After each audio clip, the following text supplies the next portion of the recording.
Hey guys, welcome back to my channel. Good morning everyone. ৰাতিপুৱা এতিয়া অলপ চাহ খাই পেলাই বাহিৰত এবাৰ ফুৰি আহিম। তাৰপিছত ৰাতিপুৱা ব্ৰেকফাষ্টৰ যোগাৰ কৰিব আছে। ধীৰে ধীৰে আপ মেৰে দিল কি মেহমা হোগে। বন্ধাকবি কাটিছোঁ, বন্ধাকবি শুকানকৈ ভাজিম, আলু দিম লগত। তাৰপিছত চিমলা মিৰ্চ দিম, চিমলা মিৰ্চ মানে এনেই সৰু সৰুকৈ কাটি দিম। খাই ভাল লাগে, কিবা মিক্স কৰি লওঁ। অকল বন্ধাকবি খাই ইমান ভাল নালাগে। মটৰ আছে কিন্তু মই দিবলৈ মন নাই মটৰটো।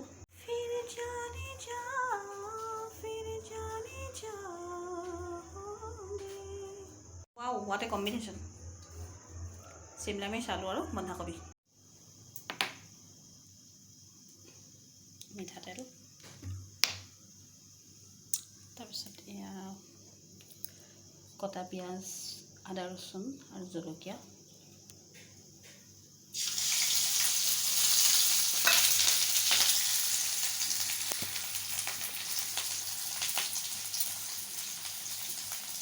এচামুচ জিৰা, তাৰপিছত অলপ চচ দিছোঁ